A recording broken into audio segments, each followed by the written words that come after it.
This is Dynasty Portfolio Weekly, hosted by Scott Connor. Welcome back onto the trading floor for another episode of Dynasty Portfolio Weekly. And this week, we are going to talk about 3 moves that I am trying to make prior to the NFL draft based on my draft pick portfolio specifically. I've shared this a little bit previously on other episodes, but also covered this on this week's Destination Dynasty. Check out the Destination Devy podcast radio feed, where all podcast platforms can be downloaded. And you can check out that episode of Destination Dynasty where I talk about the war value of draft picks. And I went through, gathered this data, did a little bit of an analysis on the show. And I want to kind of hit on some of that stuff in this episode because it had me thinking. I'm always doing research. I'm always consuming content, trying to figure out what moves I can make based on the time of the Dynasty year. And that is this show in a nutshell. We have a month until the NFL draft. So I'm looking through my draft pick portfolio right now and looking at where I have the most exposure to certain picks. So we'll talk about 3 trades that I'm trying to make prior to the NFL draft. Before we do that, if you haven't signed up for Underdog, we have our Destination Devy draft stream coming up here in a month. We will be going all 3 days of the NFL draft.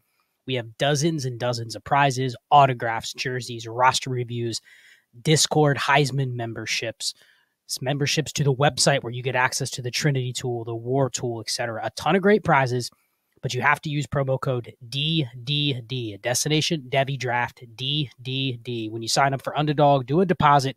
You will also be entered into the sweepstakes to win the prizes during the draft stream. So if you haven't signed up for Underdog, your parents, your siblings, your children, significant others, spouses, friends, coworkers, get them into Underdog, get them access to the promo code DDD, and they can get access to Underdog to play, but also win the merch that will be given away on the draft stream. So let's get into it.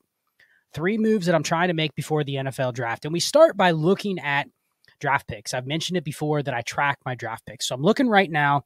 Let's assume that there's a tier break at the 108 in Superflex drafts. We'll just use 12 teams Superflex, start 11, just like the roster construction series that I always talk about. There's a tier break at the 108. Then we look at those picks from the 109 all the way to, let's call it the 208.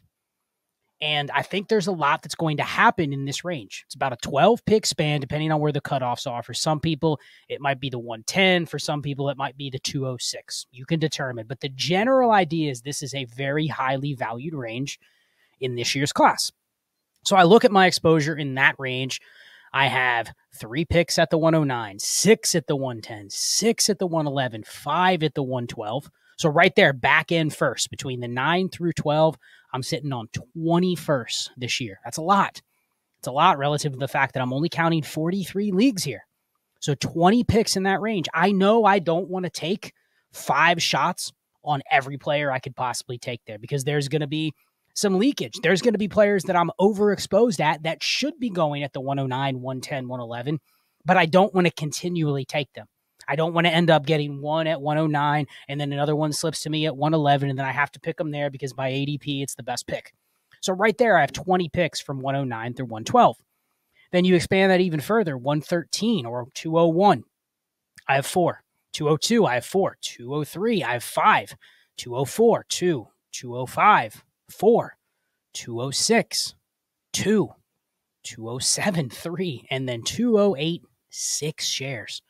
So if you add those up, 9, 11, 15, 17, 22, 26, 30 more picks from 201 to 208.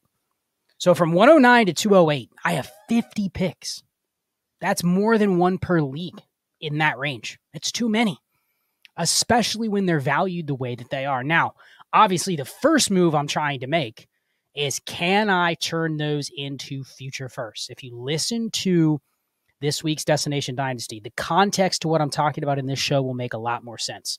I talked about the war value of the picks in that range. And I'll just refer back to this. And if you want access to this, join the Discord, patreon.com/allgas, or destinationdevy.com. Join the Destination 5 tier or the All Gas Heisman or Trades in 5 tier on the Patreon.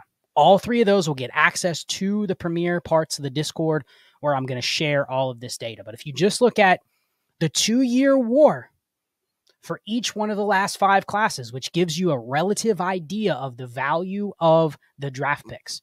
Now, again, this isn't exact, but it tells you basically if you're going to make the pick at the 112 and you're drafting the 12th best player in the class, generally you're going to get this much value out of that player. For the 112, it's about 1 WAR over the first 2 years of the life of the draft pick. Then it slowly goes down until you hit to the 205, and then it's negative. Then it just keeps going down from there. But that episode really kind of highlighted that actually it makes some sense from that 109 to 112 range to make the picks that you feel are the strongest bets. So historically, from the 108 to the 110, it's generally the same. And then 111, 112 is kind of in its own tier. But the takeaway for me was, all right, if I'm truly convicted, and I don't have to be convicted on one player, but let's say I assume the top 8 are going to be the top 8. Now, of course, things could change. There could be a player or two that slides in, and then one of the players maybe that we think is clearly in the top 8 that falls out. And formats differ as well. If you know tight end premium, maybe Brock Bowers falls a slot, etc. But let's just assume for purposes of this exercise that the top 8 are ironclad, the same 8 players. Whatever order you want to put them in, it's the same 8. But then from 109 to 112, I have those 20 picks, right? Now, this data says what I should be probably doing is picking 1 or 2 players, maybe 3, that I really want to attack with decently high exposure there. Meaning if it's Brian Thomas Jr., if it's A.D. Mitchell, if it's, I don't know, maybe a player like Blake Corum, Trey Benson, whatever it might be, whoever it could be that goes in that range, and I think it's a very strong bet to be worth that pick, I should probably get to my 10 to 15% exposure, at least 10% exposure, meaning I want to use, probably 4 or 5 of those picks to get shares of that player. I've never really been that convicted. I haven't taken that type of stance necessarily on this class yet. So I'm sitting here thinking, man, I kind of want to get out of these picks, but this data says otherwise. This data says the first thing I should be trying to do is cluster as many of those picks into that range as I can. So it might be kind of against the grain right now if you're going through and doing a mock draft, but can I trade the 208 and the 204 for the 110? Can I make a move like that? Just knowing that I'm betting on there being this tier of 8 players. And then I'm also betting on I'm going to have some very strong leverage to pick at these spots. And if I want to hit a certain exposure, what I don't want to do is keep all of these picks and then just end up with 3 or 4 shares of every player that possibly could go from the 109 to the 208. Because I guarantee you I've picked probably half busts in that range. Or players where I go, I'm glad I picked them, but I have no real chance of earning any extra value or anything with those picks. Now, some are going to hit, but others are probably not. So I'm just making those picks to make those picks, and they're never going to be more valuable. The 202, once I make a player pick with it, is never going to be more valuable than in theory it is right now, given the fact that people value this class so high. So that's the first thing I'm trying to do is consolidate up. And of course, I'd rather not move the 204 and the 112 for the 110. Like I want to get a little higher leverage. And if I have to make a move like that, can I get back a future second? Can I exchange the fact that I'm moving up from the 112 to the 110, but I'm also giving you the 204? Can I then get a second back? Benefit being, I still move up into the range I'm really comfortable picking based on this war data, but I'm also getting back a second to guess what I can do, spend it later. And that goes into the second move that I'm trying to make. So the first one is trying to move up, consolidate into that top 2 or 3 picks of this tier. So the 109, 110, 111, 112.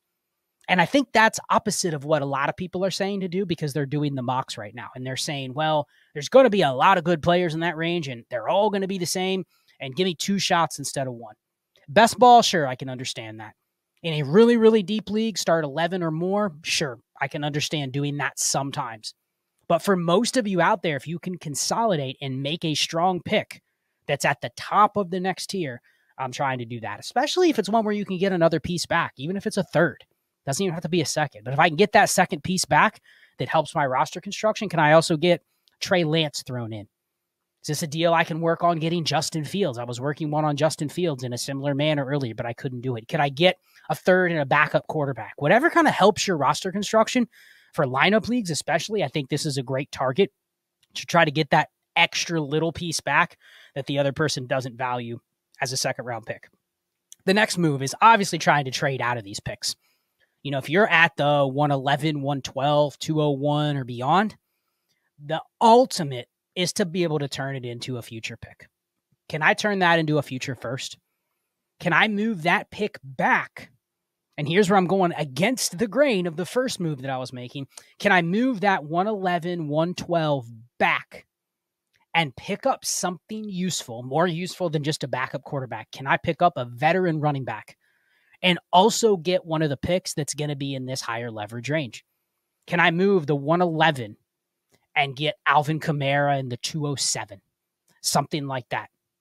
Can I get back a useful piece in the format that I'm in, a startable player, and move back in the tier? And what that's going to allow me to do is if I can kind of take that 20 picks that I have between 109 and 112 and continue to add to those and get picks in that range and make enough picks to where I have enough players there of the top 2 or 3 in that next tier, it will allow me some flexibility, especially with those back-end ones. Let's say after I make some of these deals, instead of 20 picks, I'm at 26 picks in that top 12. So outside of the top 8, but inside the top 12. So 9 through 12, I'm at 26 picks. And instead of it being, 6 picks at the 111 and 5 picks at the 112, I now have 8 of them in each spot. Maybe those are the ones I was able to acquire. Now, again, I'm acquiring it in a little different way because I'm giving up 2 picks to move up into that range. The example of the 208 and the 204 for the 111, 112, something like that. If I have 2 picks, can I move up and do that? On the other hand, if I'm moving out, once I'm overexposed in that range, can I get a player and another pick? And what that allows me to do is, let's say I can make that deal where I give up the 111, get back Alvin Kamara and the 28. And it doesn't have to be Kamara. I just keep using that name as somebody that's on the radar. It could be James Conner. It could be Joe Mixon. It could be Aaron Jones. It could be anybody that fits that mold of their short-term mercenary production. But what it also allows me to do is still have that other pick. If I can't quite get the 207, 208, fine. I'll take 210, 211. Now that gives me more flexibility to go, you know what, I'm just going to kick this pick to the future. I gave up the 111. I got a running back that I probably use. I wouldn't trade for a guy like Joe Mixon or James Conner unless my construction says that I need another one of those types. But now I got the extra piece. So I still got the leverage, but I got it in a different form. I didn't get the leverage that's necessarily the 204 and the 206 for the 112. To me, really, that's not leverage right now. That is just, it gives me another bite at the apple. But it doesn't, if I'm going to make the picks, it doesn't give me the best bet to make the picks, given what's going to happen when we get on the clock. So those are the 2 moves that I'm trying to make with the picks in this range. The last one is picks on the lower end range. So let's get out of the first round here. Let's go outside of, let's say, the 202. Because if you're in certain formats, there's probably going to be another quarterback or 2. Ray and I did a mock on Destination Chill last week or 2 weeks ago. And we talked about how there's going to be a couple more quarterbacks that probably slip into the second round this year that, depending on your league, depending on how quarterbacks are to get, they may jump up just because they're in line to start. Bo Nix, Michael Penix, they go to the Broncos, the Vikings, the Raiders, one of those teams. Like, they're probably in the mix to start. Whether you think they're good long-term or not, they're at least Sam Howell. They're at least in that range where someone goes, well, they could be good and they're going to start. So there's an upward moving market for those guys if they get drafted in that range. So I don't really want to just give up the 201, 202 and move that out. But if I'm at 2 or 3, 203 or beyond, and I can move those picks for 2 seconds, a player that helps me, a low-end QB starter plus a second, like, let me get some leverage on the fact that I'm giving you a high-end second in what is supposed to be a good class, and you're giving me the leverage. And I have a ton of picks, like I mentioned. 203, 205, 207, 208, a ton of picks there. There's going to be some players I want to pick, but there's going to be a lot more that I don't want to make. And talking about the WAR, once you get to that 204, 205 range, the WAR is negative. The expected WAR for that player's first 2 years is negative. So I talked on that episode more about why that doesn't mean it's a bad pick. Depending on the position, negative WAR isn't always a bad thing, but it means that probably a lot of those picks are better traded for future assets rather than actually made to be picked into players. So with that, those are the 3 moves I'm trying to make. Let me know if there's any questions, comments, things you're trying to do before the draft. Let me know how you like the draft pick WAR analysis and if it's helpful. Check out all the WAR stuff over at destinationdevy.com, the WAR tracker, where you can go through and look at the WAR for your league, customize, see what the flex values are, look at optimal roster construction and all of that.